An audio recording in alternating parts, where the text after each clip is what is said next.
But I kept my eyes blank as I stared at her, at ayokong mabasa niya ang nilalaman ng damdamin ko para sa kanya.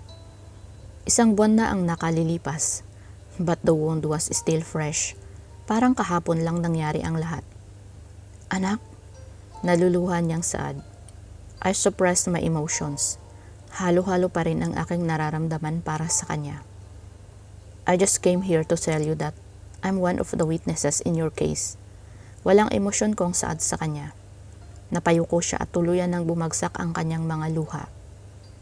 Tinatanggap ko na ang lahat ng kasalanan ko, and I'm willing to pay for all my mistakes. I hope you'll forgive me, son. I didn't mean everything that happened. Lihim akong huminga ng malalim upang maibsan ang bigat na nararamdaman ko. Good then, hindi na kami mahihirapan pa. Walang emosyon ko pa ring sagot. Tumayo na ako at tangka ng aalis nang bigla niyang hawakan ang aking kamay. Unang beses kong naramdaman ang paglapat ng mainit niyang kamay sa aking balat at halo-halong pakiramdam ang hatid nito sa akin. I want to explain, son. Just give me a chance, please. Listen to me for a moment, anak. Please. Puno ng pagsusumamo niyang saad. You don't have to. Everything is clear to me. Anak, no, listen to me. I didn't mean it. I have no idea what Philip did back then. Hindi ko alam na ipinagpalit niya kayo ni Selena noong baby pa lamang kayo. Nanganak ako sa iyo noon na wala si Seraphine sa aking tabi. Ang iyong ama dahil habang buhay niyang ipinaparamdam sa akin na hindi niya ako mahal at si Hazel lang ang mahal niya. I seduced him before. Yes, upang hiwalayan niya si Hazel. Lalo na at hindi naman siya nito mabigyan ng anak. Mahal ko ang daddy niyo, pero kahit kailan ay hindi niya nagawang suklian yon. Pinabayaan niya ako sa panganganak ko sa iyo, and Philip was there for me. But I didn't know that he would betray me. Malaki ang naging tiwala ko sa kanya noon, dahil magkababata kami. Matalik kaming magkaibigan. At ngayon ko lang nalaman ang totoo niyang ginawa. Anak, sana maniwala ka sa akin. Wala akong alam. She almost knelt down and begged in front of me. I, on the other hand, was stunned and didn't know if I would believe everything she said. Hindi ko na rin makakausap pa si Senyor dahil naglaho na lang siya na parang bula. Nagtulong na ang aming grupo sa paghahanap sa kanya. At hanggang sa ngayon, ay hindi pa rin kami tumitigil. Maging si Mami Sofia at Sherlove ay wala ring ideya kung saan ito nagtungo. Pero hindi ako titigil. Kailangan niyang harapin ito. Kailangan niyang harapin ang tunay niyang anak dahil hindi matatahimik si Selena kung patuloy siyang magtatago. Ang mga kapatid mo, nasa na sila? Gusto ko sana silang makita at para humingi ng tawad, lalong-lalo na kay Selena. May nagawa man akong pagkakamali sa kanya, ngunit minahal ko rin siya, anak. Itinuring ko rin siyang tunay na anak, kahit ganun ang nangyari. Ramdam ko naman at nakikita ko sa kanya ang taos-puso niyang pagsisisi.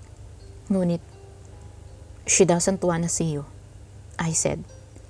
Her tears flowed down her cheeks even more. Selena hates her so much, lalo na sa ginawa niyang pagpatay sa aming ama. Don't worry, Shield is out there. I'll go ahead. Kaagad ko na rin siyang tinalikuran at hindi na nilingon pa. Somehow, I was a bit enlightened, but still, couldn't help but doubt about what she said. It wasn't that easy to believe her. I need to find Senyor. Siya lang ang makakasagot ng lahat ng ito. Matapos naming manggaling sa jail kasama si Shield, Hisike and McLaren, ay nagpaalam na muna ako sa kanila. Kasalukuyan na ring nakakulong si Hannah Faye at Mr. Kennedy Villaruel at iyon ang ipinunta doon ni Hisike, ang pangalawa sa aming magkakapatid. Kahit papaano ay may natitira pa ring pamilya sa akin. At sa ngayon ay sama-sama muna kaming naninirahan sa isang hotel na pag-aari ni Shield. Pinagpaplanuhan naming bumili ng bagong bahay para doon kami magkakasama-sama at makapagpanibagong buhay muli. Binyahe ko ang kahabaan ng highway patungo sa lugar kung saan ako lumaki at hinubog ng kinilala kong ina.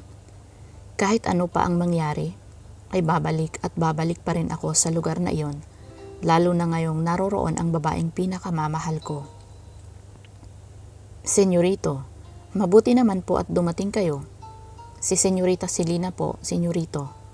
Tarantang salubong sa akin ng mga kasambahay. Fear can be seen on their faces. What happened? Kaagad akong tinamaan ng matinding kaba. Si Senyor po nariyan. When the maid said that, I quickly ran inside the mansion. Selena! I shouted, but I could also hear shouts, as if it was coming from the second floor of the mansion. I ran up the stairs, just to get to the top quickly. Ngunit hindi pa ako nakakarating sa kanilang kinaroroonan, ay ilang putok na ng baril ang aking narinig. What the fuck? Napahinto ako at tila nabingi. Bigla ring tumahimik ang paligid. Ate Selena? Sherlove's voice was the next thing I heard. Fear gripped me before I ran again and entered Selena's room. Philip? Tulalang bigkas ni Mami Sofia habang nakatitig kay Senyor na ngayon ay dahan-dahan nang humahandusay sa sahig.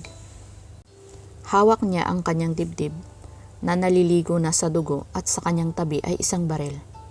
Baby? Kaagad kong nilapitan si Selena na tulala mula sa kanyang kinatatayuan habang nakatitig rin kay Senyor. Siguro naman, kahit papaano ay makakabawi na ako para sa lahat ng mga kasalanang nagawa ko sa inyong lahat. Patawad mga anak. I no longer have the right to live on this earth. Hindi ako nababagay dito dahil kulang pa ang buhay ko bilang kabayaran sa lahat. I deeply regret everything and I'll take it to the next life. Tuluyan nang nanigas ang kanyang katawan habang dilat ang kanyang mga mata. Napuno ng panaghoy ang silid mula kay Sherlove at Mami Sofia, ngunit hindi kay Selena. She cried silently as she stared at her lifeless father. Chapter 60. A year later. Skip, isang buwan lang naman akong mawawala. Sabi ko kay Skipper habang nag-aayos ako ng aking mga damit sa isang maleta na dadalhin ko papuntang Amerika. He still remained silent from lying on our bed and just watching my every move. Ang itsura niya ay para bang isang modelo na nakasalang sa isang pictorial. His upper body was naked and the lower half was covered with a comforter. Nakaunan ang pareho niyang braso sa kanyang ulunan. Nasa kalagitnaan na ako ng aking pagtulog kagabi nang siya ay umuwi. Niyakap ako at pinaliguan ng halik sa buong katawan. Matapos niyang gawin iyon ay tila lantang gulay na bumagsak sa aking tabi at saka ako binirahan ng tulog. I know he's tired from work. He has already admitted to me that he's one of the agents in the group led by Angel. Cedric's youngest sister na ngayon ay nasa ibang bansa raw upang magpagaling. Samantalang si Maisie ay iniuwi na muna nila Tito J at Tita May sa kanilang probinsya at hanggang ngayon ay wala pa rin akong balita sa kanila.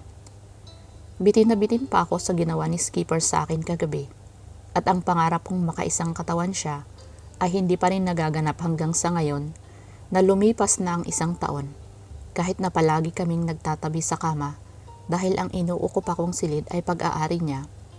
Ayaw niyang sa ibang silid ako tutuloy. Don't try to stop me dahil buo na ang desisyon ko. I said again while closing the zipper of the suitcase. Hindi pa rin siya umiimik, kaya naman nilingon ko na siya. Kanina pa ako nagdadaldal dito, ngunit ni Katiting ay wala akong naririnig mula sa kanya. Hoy, wala ka bang sasabihin? Inis ko ng tanong sa kanya. What? I'm not stopping you? Tila nasisiyahan pa niyang sagot. Pinukulan ko siya ng masamang tingin. Yun na nga eh, kanina pa ako nagpapapigil. Halos magpapadyak ako sa sahig dahil sa inis sa kanya. He suddenly laughed and then got up from the bed. He pulled me so I fell on his lap. God, he was only wearing a boxer shorts. at nakabalandara pa sa aking harapan ang mga pandesal niyang pinagmamalaki. Why should I stop you if you wanna leave? Bulong niya sa aking tenga kasabay ng marahan niyang pagkagat dito na naghatid naman ng kilabot sa aking katawan. Ay, Skip! Sinadya kong umungol. What? He asked huskily as he planted little kisses on my nape. His hands are already on both my breasts and gently massaging them. I can feel his hard manhood from my ass. You're teasing me, Skipper. Am I? He beat my earlobe again. I felt his hands enter inside my blouse, even inside my bra, until his warm palm completely wrapped around both of my breasts. He pinched my fucking nipple. Napatingala ako at napaliyad. Bumilis ang aking paghinga. Ate, aalis na... Oh crap! Napadilat ang aking mga mata at naabutan ko ang mabilis na pagsara ni Sherlock ng pinto mula sa labas. Can you lock your fucking door? Jeesh! My innocent eyes. Isusumbong ko kayo kay Mommy. Sherlock shouted from outside the door, followed by her loud footsteps away. Napatayo ako at namumula ang mga pisngi. Hindi makatingin kay Skipper. Stop her, Skipper. It's your fault.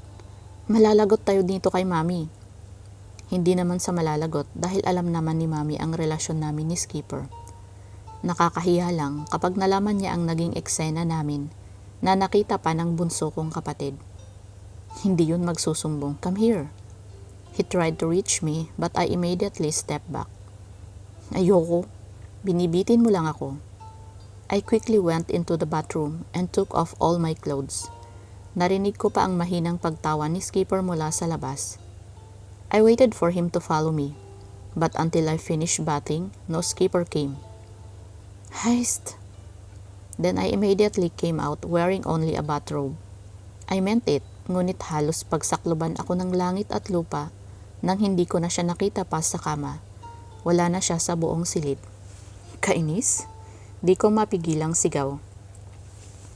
Hindi ko alam kung ano ba talaga ang ipinagkakaganito ko. Dapat nga ay natutuwa pa ako dahil matapos ang kasal ni Kay at McLaren ay dito na ulit umuwi si Skipper. I let him be with his sister and Kuya Shield for almost 8 fucking months. Tiniis ko ang araw-araw kong pangungulila sa kanya at ibinaling ito sa aking kapatid at ina. Bumibisita naman siya ngunit bihira lang. Sa ngayon ay nakakapaglakad na ng maayos si Mommy after a few months of therapy. Nakakapamasyal na kami kung saan-saang lugar at binabawi ang mga panahong nagkawalay kami. After the incident between Senior and me, I can say it's all over. He voluntarily surrendered himself to me and took his own life, as he thought it was compensation for all his sins, not only for me but for all. I still can't visit Mommy Magdalene in jail. But somehow, my life is a bit easier. Siguro ay sa pagbabalik ko na lang mula sa Amerika. She's still Skipper's mother, and even though Skipper didn't tell me, I know. He visits his mother in jail almost every day. At kahit papaano ay naging ina ko rin siya. At kahit naging kasinungalingan ang pagpapalaki niya sa akin, ni minsan ay hindi ko nararamdaman sa kanya na hindi niya ako tunay na anak. Hindi ko inakala yun dahil binusog niya naman ako sa lahat ng bagay at pagmamahal. Yun nga lang, ay dapat kay Skipper yun at hindi sa akin. At the same time, Skipper was also filled with the love of my real mother, Mami Sofia. So siguro ay patas na kami ni Skipper at kaming dalawa na lang ang pupuno ng lahat ng pagkukulang nila sa amin. I love him so much and I know he loves me too. Wala sa sarili akong napangiti. Ano bang dapat kong ikainis? Wala, diba? Skipper loves me, and that has been my only dream since we were kids. Matapos kong mag-ayos ng aking sarili, ay kaagad ko nang hinila ang aking maleta at lumabas ng aming silid. Nasaan na sila? Tanong ko sa kasambahay na sumalubong sa akin. Kinuha niya ang aking maleta at siya ang humila. Naghihintay na po sila sa sasakyan, senyorita. Tumango naman ako sa kanyang sinabi. Habang naglalakad ako ay inilibot ko sa buong mansyon ang aking paningin at hinanap ang lalaking palaging nambibitin sa akin.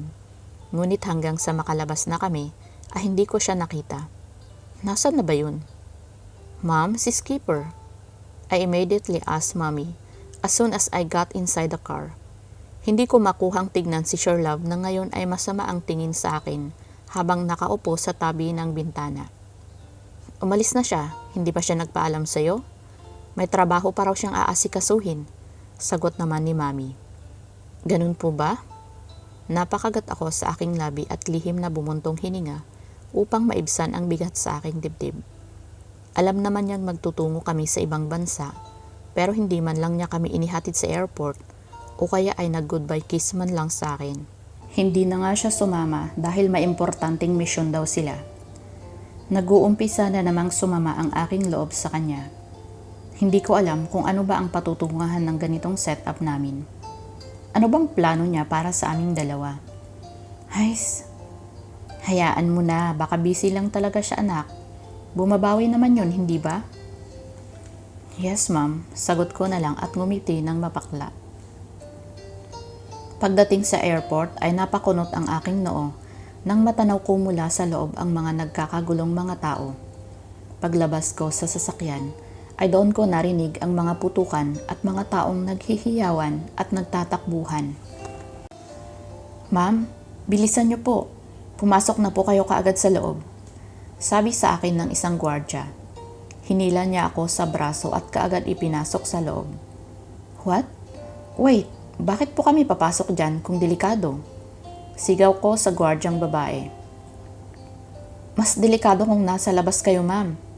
Sigaw niya rin, dahil hindi na kami halos magkarinigan dahil sa ingay dito. No, may kasama ako. My mom and my sister. Kaagad akong bumaling sa aming sasakyan, ngunit natigilan ako nang hindi ko na iyon nakita mula sa hinintuan namin kanina. Mami? Kakaibang takot ang namayani sa aking pagkatao. Mami? Sherlove! Ma'am, halika na po. Mahigpit akong hinawakan ng guard at hinila papasok sa loob. I did nothing in her strength. Nakipagsiksikan kami sa mga nagkakagulong mga tao. Tumakbo ng mahaba sa isang hallway hanggang sa makarating kami sa likurang bahagi kung saan naroroon ang mga eroplano.